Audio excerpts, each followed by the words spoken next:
दोस्तों नमस्कार। दोस्तों वीडियो शुरू करने से पहले मैं अपने सारे दर्शकों को नए साल का बहुत ज़्यादा शुभकामनाएं देना चाहता हूं।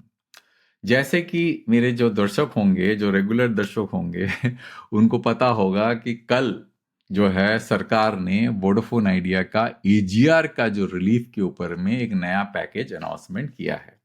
कोई ऑफिशियल अनाउंसमेंट तो आया नहीं, पर सारे डेली न्यूज़पेपर्स ने कैरी किया है कि क्या अनाउंसमेंट था कि जो टोटल जो एजीआर का जो डेट है उसको फ्रीज कर दिया है 87.7 के करोड़ के ऊपर, और ये पेमेंट विंडो बढ़ा दिया है सरकार ने, जो कि पहले 31 मार्च 2026 में शुरू होके 6 साल के लिए जो था, जो कि 31 मार्च 2031 था सुप्रीम कोर्ट के जजमेंट के हिसाब से, उन्होंने उसको बढ़ा के 2032 से लेकर 2041 मतलब 10 साल के विंडो में पेमेंट के लिए उन्होंने जो है इस चीज का डिसीजन ले लिया है।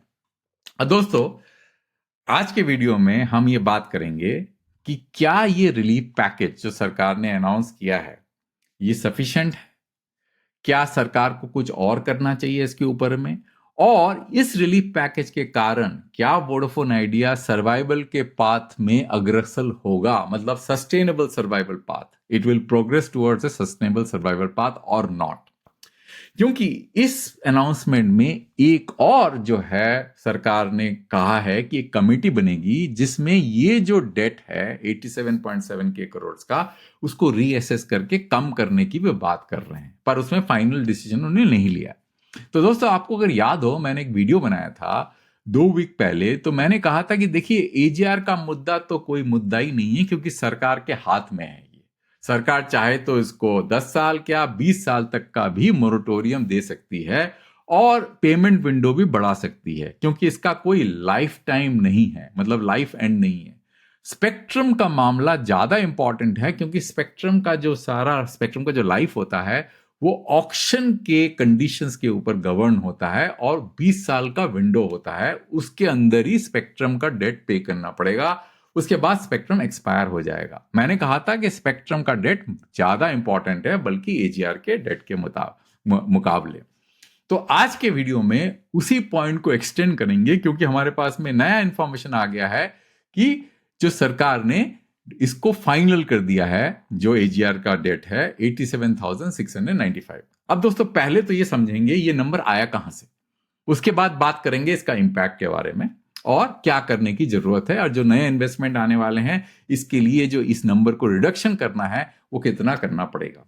तो ये नंबर कैसे आया, आपको अगर याद हो दोस्तों, मैं हमेशा ये एक्सेल शीट दिखाता हूं आपको। इसके अंदर में एनुअल स्टेटमेंट के हिसाब से जो भी आउटस्टैंडिंग प्रिंसिपल होता है, जो उनके एनुअल स्टेटमेंट में लिखा रहता है वोडाफोन के आइडिया में, वो यहाँ पे लिस्टेड है। FY21, FY22, FY23, FY24 and FY25, और कितने इंस्टॉलमेंट में पेमेंट करना है वो भी लिस्टेड है।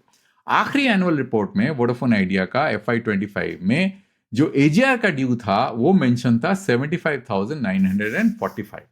अब ये जो नंबर है सरकार के हिसाब से, डीओटी के हिसाब से, ये नंबर था लगभग 82,731 करोड़ रुपए।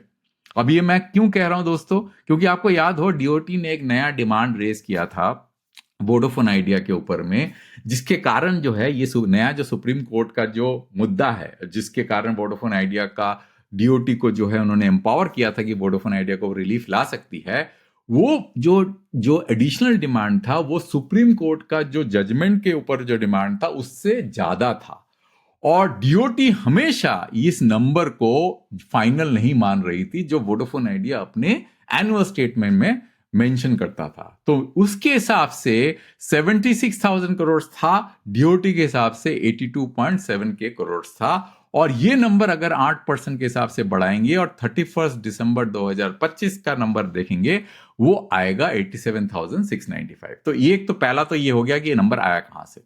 उसके बाद दोस्तों अब ये समझते हैं कि कैसे जो है वोडाफोन आइडिया का जो एनुअल इंस्टॉलमेंट है उस पे क्या इंपैक्ट आने वाला है। तो ये एक्सेल शीट बड़े ध्यान से देखिए। इस एक्सेल शीट में पहला तो मैंने सारे के सारे जो आइटम्स है, गवर्नमेंट के जितने भी डेट के आइटम्स हैं, वो क्या है, स्पेक्ट्रम ऑक्शन और एजीआर, वहां मैंने लिस्ट कर दिया है। तो नवंबर 2012 ऑक्शन, फरवरी 2014 ऑक्शन, मार्च 2015 ऑक्शन, अक्टूबर 2016 ऑक्शन, मार्च 2021 ऑक्शन, ऐसे करके सारे ऑक्शंस यहाँ पे लिस्टेड हैं और पेमेंट डेट भी लिस्टेड है, नंबर ऑफ इंस्टॉलमेंट यहाँ पे लिस्टेड है, राइट। ये सारा का सारा कहां से आया है? वोडाफोन आइडिया के एनुअल स्टेटमेंट में FY21 में। अब ये नया आइटम है क्योंकि ये पहले 6 था और ये नंबर कुछ और था, अब ये नंबर चेंज होके 87,695 हो गया, करेक्ट। अच्छा, इसके कारण क्या हुआ है? ये प्रिंसिपल अमाउंट सारे ऐड करेंगे यहाँ पे जो उनके एनुअल स्टेटमेंट में था सारे डेट का, और इस नंबर को ऐड करेंगे तो बनता कितना है? 2,05,157 करोड़, ठीक है। अगर एजीआर हटा देंगे तो स्पेक्ट्रम का डेट बनता है 1.17 लाख करोड़। समझ में आ गया दोस्तों आप?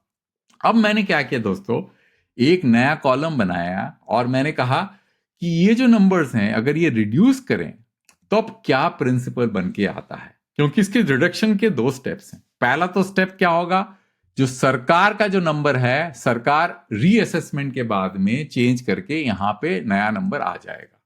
अब मैं मान के चल सकता हूं कि चलिए देखिए मैंने 1 से मल्टीप्लाई किया है तो मैं इसको 0.5 से मल्टीप्लाई कर देता हूं, तो मान के चलता हूं कि सरकार का नंबर जो है 87,695 से कम होके 43,848 करोड़ हो जाता है। मान के चलते हैं ये, क्योंकि हो सकता है कि ये 0.5 हो या 0.6 हो या 0.4 हो, हम चेंज करके देखेंगे। एक तो ये हो गया दोस्तों, और दूसरा सबसे इंपॉर्टेंट चीज ये है कि अगर आप देखें, जो हमेशा मैं कहते आ रहा हूं कि स्पेक्ट्रम ऑक्शन 2014, 2015, 2016 और 2022 का सबसे ज्यादा डेट कैरी करता है, मतलब सबसे बड़े बड़े आइटम्स हैं ये। क्योंकि अगर आप देखें 2014 का जो है करीब 20,000 करोड़ है, 2015 का करीब 50,000 करोड़ है, 2016 का करीब जो है 24,300 करोड़ है, और 2025 का जो है 2022 का जो है वो है करीब 16,000 करोड़ है।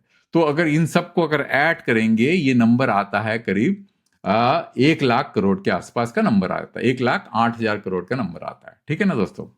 तो जितना भी टारगेट रिडक्शन होगा आने वाले टाइम में, चाहे वो इन्वेस्टमेंट के कारण हो, चाहे डीओटी के एडिशनल कन्वर्जन के कारण हो, वो इन्हीं आइटम में फोकस करूंगा मैं। बाकी सारे आइटम्स बहुत ही नेग्लिजिबल है, ठीक है ना दोस्तों, समझ में आ गया आपको यहां तक। इसलिए मैंने यहां पे एक कॉलम बनाया है जिसका नाम रखा है रिडक्शन फैक्टर। रिडक्शन फैक्टर जो है, पहले तो ईजीआर के ऊपर मैंने 0.5 लगा दिया है। 0.5 मतलब this multiplied by 0.5 leads to this number. Similarly ये नंबर में मैं ये जो आइटम्स जो दिख रहे हैं आपको बैगनी कलर से, इन्हीं के ऊपर रिडक्शन लगाऊंगा। और ये रिडक्शन कहां से आएगा दोस्तों? ये आएगा नए इन्वेस्टमेंट से, टीजीएच इन्वेस्टमेंट।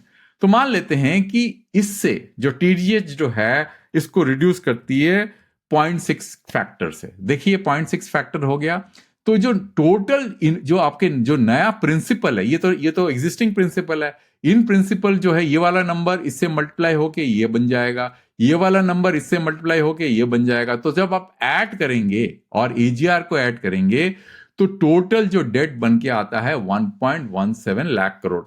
और इसके अंदर अगर एजीआर को घटा देंगे तो स्पेक्ट्रम का डेट जो है वो घट के 1.17 लाख करोड़ से बन घट के ये हो जाता है 74,000 करोड़, ठीक है ना।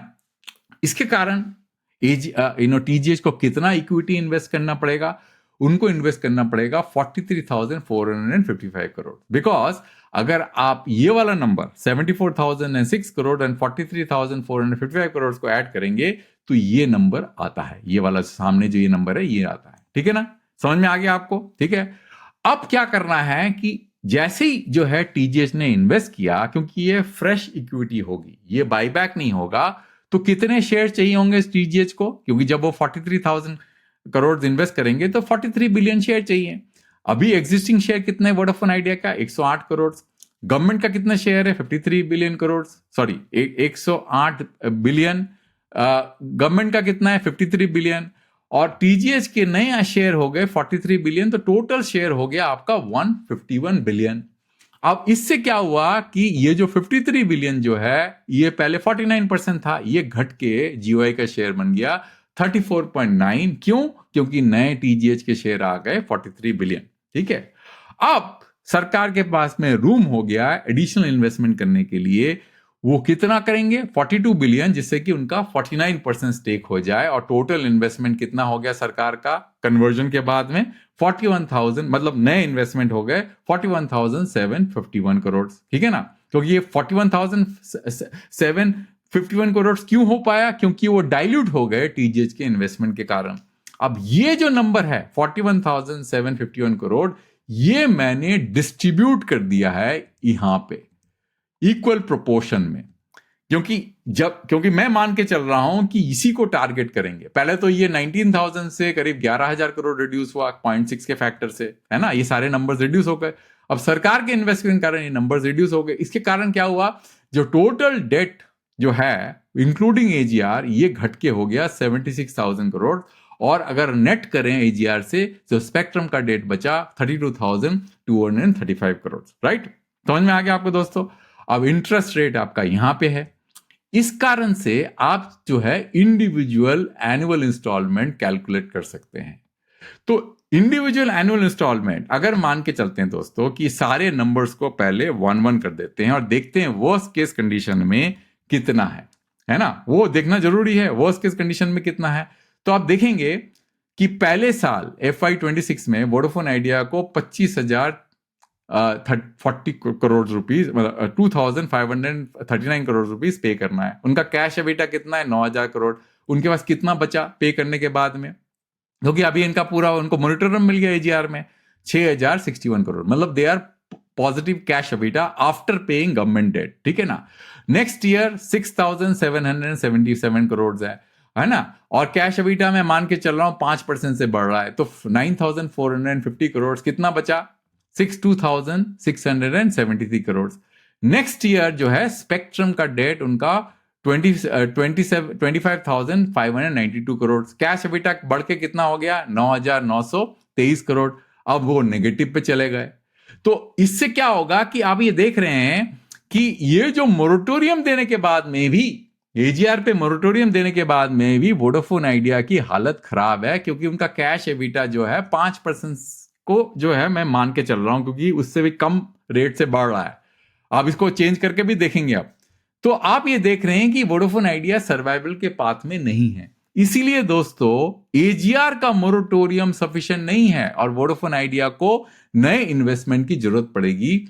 तो वो जो है टीजीएच के डेट के फॉर्म में, टीजीएच के इन्वेस्टमेंट के फॉर्म में आएगा। और मैं मान के चल रहा हूं कि टीजीएच जो है पहले 0.6 फैक्टर से इनके ये जो है डेट को कम करेगी। उसके लिए टीजीएच को 43,445 करोड़ का नया इन्वेस्टमेंट करना पड़ेगा। अब देखते हैं कि अब क्या हालत है उनकी।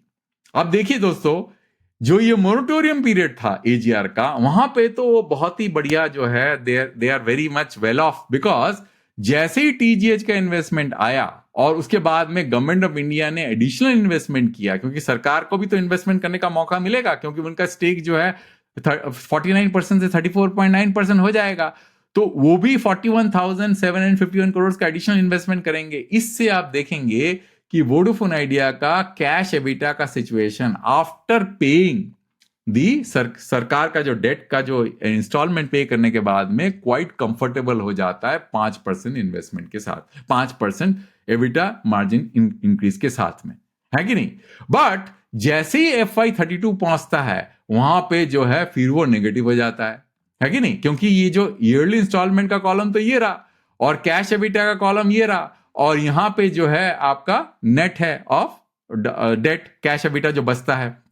अब ये जो नंबर को पॉजिटिव करना है, इसके लिए सरकार को जो है वो करना, रिस्ट्रक्चरिंग करना पड़ेगा, और जो है एग्जिस्टिंग डेट को, एग्जिस्टिंग एजीआर डेट को जो रिकंसाइलेशन की बात करें, जो कमेटी बन रही है उसके वो उसको कम करेगी। अब कितना कम करेगी? तो मैं इसको जो है 0.9 कर देता हूं, देखता हूं पॉजिटिव हुआ, नहीं हुआ। 0.8 कर देता हूं, पॉजिटिव हुआ, नहीं हुआ। देखिए फिर भी नेगेटिव है ये सारा। फिर 0.7 कर देता हूं, ठीक है। 0.7 का मतलब क्या है? ये नंबर 0.7 से मल्टीप्लाई करोगे इतना कम हो जाएगा। फिर देखिए फिर भी नेगेटिव है 2 साल का। 0.6 कर देता हूं, फिर भी नेगेटिव है इस साल में FY32 में। 0.5 कर देता हूं। तो मेरे हिसाब से सरकार को एटलीस्ट 50% का इसका डेट का रिडक्शन करना पड़ेगा, और कोई इंटरेस्ट नहीं चार्ज करना पड़ेगा, प्रिंसिपल को उसी लेवल पे रखना पड़ेगा, और फिर EMI कैलकुलेट करना पड़ेगा, जो कि आता है 6,535 करोड़ जो है from FY32 and it will continue till FY41। तो क्या होगा इससे आप देख लीजिए ये वाले पोर्शन को। जो आपका ईयरली इंस्टॉलमेंट होगा आफ्टर रिस्ट्रक्चरिंग। क्या क्या रिस्ट्रक्चरिंग? पहले तो एजीआर का मोरेटोरियम 5 साल का, उसके बाद में उसका reduction 50% from 87,695 it goes down to 43,848। उसके बाद टीजीएच का इन्वेस्टमेंट 43,445, राइट, बिकॉज इस ये करेंगे तो ये नंबर कम हो जाएगा। फिर गवर्नमेंट का नया कन्वर्जन 41,741, उससे जो है प्रिंसिपल चेंज होके ये बन जाता है। तो ये जो नंबर है टोटल प्रिंसिपल जो है सब कुछ मिला के 1.17 लाख करोड़ था। कब? जब आपने ये जो है मतलब सिर्फ ये सारे फैक्टर्स जो लगाने के बाद में, मतलब after the TGH investment and AGR restructuring, इसके बाद ये वाला कॉलम। उसके बाद सरकार का जो नया इन्वेस्टमेंट किया, उन्होंने नया इक्विटी कन्वर्जन किया, उसके बाद ये वाला कॉलम। इससे क्या हुआ? ये नंबर 1.17 लाख करोड़ से घट के 76,000 करोड़ हो गया। तो ये जो है, ये वाला जो नंबर है, this number becomes the final debt, right, which they are carrying. इससे जो है आपका पूरा का पूरा इंस्टॉलमेंट का जो है स्ट्रक्चर चेंज हो गया, और ये जो है नया आपका ईयरली इंस्टॉलमेंट आ गया, और ये आपका कैश एबिटा आ गया। और इसको अगर आप यूज करके आप देखेंगे तो आप पाएंगे कि वोडाफोन आइडिया बेयरली सर्वाइव्स इन FY32। उनके पास में कैश एबिटा सिर्फ 103 करोड़ एक्स्ट्रा बचता है after paying the EMI which is very very high on FY32। Because क्योंकि नए एजीआर का पेमेंट ड्यू हो जाता है। तो अगर ये नंबर अगर 40% मतलब 0.4 तक का जो रिड्यूस कर देती है, तो वोडाफोन आइडिया और भी कंफर्टेबल सिचुएशन में आ जाता है। तो नेट क्या है दोस्तों, समराइज करते हैं इस वीडियो को, नहीं तो बहुत कंफ्यूज हो जाएंगे आप। पहले हम समझते हैं इतना कहने के बाद कि ये आपके सारे आइटम हो गए जो कि गवर्नमेंट डेट के आइटम है। ये अभी का प्रिंसिपल है, ये ऐड होके 2,05,000 करोड़ के आसपास आता है। अगर एजीआर हटा देते हैं तो स्पेक्ट्रम डेट होता है 1.17 लाख करोड़। अब आपने रिड्यूस कर दिया प्रिंसिपल। कौन से प्रिंसिपल? एक तो आपने एजीआर का प्रिंसिपल रिड्यूस कर दिया 0.4% का, 0.4 के फैक्टर में, जो कि 87,000 से 35,000 करोड़ हो गया। और ये जो आइटम है, जो बिग आइटम है, उसको आपने 0.6 से रिड्यूस करके इस नंबर पे ले आए। ये करने के बाद में आपका जो है प्रिंसिपल बचता है 1.09 लाख करोड़। तो ये कब हुआ? जब एजीआर का रिस्ट्रक्चरिंग हुआ, एजीआर कम हुआ, और टीजीएच का इन्वेस्टमेंट हुआ कितना? 43,455 करोड़। फिर सरकार ने एडिशनल इन्वेस्टमेंट किया, क्योंकि सरकार का जो डेट जो है वो सरकार का जो स्टेक है कंपनी में, वो 49% से 34.9% हो गया। तो उन्होंने क्या किया? 41,751 करोड़ का एडिशनल उनके पास में इक्विटी लेने का ऑप्शन बन जाता है एट ₹10। तो वो जो है उसके बाद जो है ये प्रिंसिपल का नया प्रिंसिपल आउटस्टैंडिंग हो जाता है। वो कितना होता है? 67,333 करोड़। एंड ये जो है नाउ बिकम्स द, ये जो है calculation for yearly instalment using these interest rates. इस इंटरेस्ट रेट को यूज करते हुए जब ये करते हैं तो फिर जो है आपको ये सारे के सारे EMI कैलकुलेट होते हैं, ईयरली इंस्टॉलमेंट, ये नंबर ऐड होके यहां आता है। वोडाफोन आइडिया कैश एबिटा का नंबर यहां पे आता है, और जो बचता है वो यहां पे आता है। तो ये जो है वो दोस्तों नेट है पूरी कहानी, इस पूरे का पूरा जो रिस्ट्रक्चरिंग का। तो मेरा मानना ये है दोस्तों कि जो की इन्वेस्टमेंट है, जो कि टीजीएच का इन्वेस्टमेंट है, वो आना जरूरी है। जब तक वो नहीं आएगा Vodafone idea long term sustainable path में नहीं जाएगा। 5 साल के बाद में वो अटक जाएगा। अगर मैं इसको जो है 1 कर देता हूं तो तब देखिए क्या हालत होती है। FY28 में it becomes negative by 16K crore. तो इसीलिए दोस्तों ये जो आया है अनाउंसमेंट, ये सफिशिएंट नहीं है, क्योंकि इस अनाउंसमेंट के अंदर में मोरेटोरियम तो दे दिया है, एजीआर का जो है वो अमाउंट भी फिक्स कर दिया है, पर ये नहीं बताया कि ये कितना कम करेंगे। जब तक आप ये नहीं बताओगे कि या कितना कम करेंगे, तब तक टीजीएच अपना इन्वेस्टमेंट करेगा नहीं। कैसे करेगा? उसको पता ही नहीं है कितना कम होगा। तो टीजीएच का इन्वेस्टमेंट जब तक कम नहीं होगा, तब तक वोडाफोन आइडिया FY28 तक तो सर्वाइव करेगी। उसके बाद में FY28 में 31 मार्च FY28 आएगा, तब उनकी हालत खराब हो जाएगी, क्योंकि उनको स्पेक्ट्रम का डेट का जो अमाउंट वो दे नहीं पाएंगे। तो इसीलिए टीजीएच को उसके पहले इन्वेस्टमेंट करना पड़ेगा। जैसे ही वो इन्वेस्ट करेंगे तो ये पॉजिटिव में आ जाएगा, क्योंकि सरकार को भी कन्वर्शन के लिए मौका मिल जाएगा। क्योंकि सरकार जब तक टीजीएच इन्वेस्टमेंट नहीं करेगी तो, और फ्रेश इक्विटी में इन्वेस्टमेंट नहीं करेगी, तो सरकार को और मौका नहीं मिलेगा अपना इक्विटी बढ़ाने का। मतलब क्योंकि वो डाइल्यूट भी तो होंगे ना, अभी तो 49% है, वो 34.9% में डाइल्यूट हो जाएंगे। तो ये करने के बाद में फिर जो है वोडाफोन आइडिया सर्वाइवल के पाथ में जाएगी। तो आपको समझ में आ गया दोस्तों? तो अंत तक देखने के लिए वीडियो बहुत बहुत धन्यवाद। माफी चाहता हूं कि क्योंकि ये बहुत ज्यादा कॉम्प्लिकेटेड है, नंबर से लेस्ड है, तो बहुत हाई लेवल में वीडियो बनाना पॉसिबल नहीं है जब तक आप ये नंबर नहीं समझेंगे। तो इसीलिए दोस्तों मैंने इतना थोड़ा सा कॉम्प्लिकेट हो गया है, पर मुझे लगता है कि मेरे दर्शकों को समझ में आ गया होगा कि ये जो सरकार का डिसीजन है ये सफिशिएंट नहीं है, जब तक सरकार जो है ये डिसीजन नहीं लेगी कि जो रिकंसाइलेशन करना है प्रिंसिपल अमाउंट का वो कितना होगा, वो 50% कम करेंगे या 60% कम करेंगे, कितना करेंगे, वो जब तक डिसीजन नहीं आएगा तब तक टीजीएच का इन्वेस्टमेंट आना थोड़ा मेरे हिसाब से मुश्किल है। तो अंत तक देखने के लिए दोस्तों बहुत बहुत धन्यवाद। वीडियो को मैं एक वीडियो दूसरे में जल्दी लेके आऊंगा।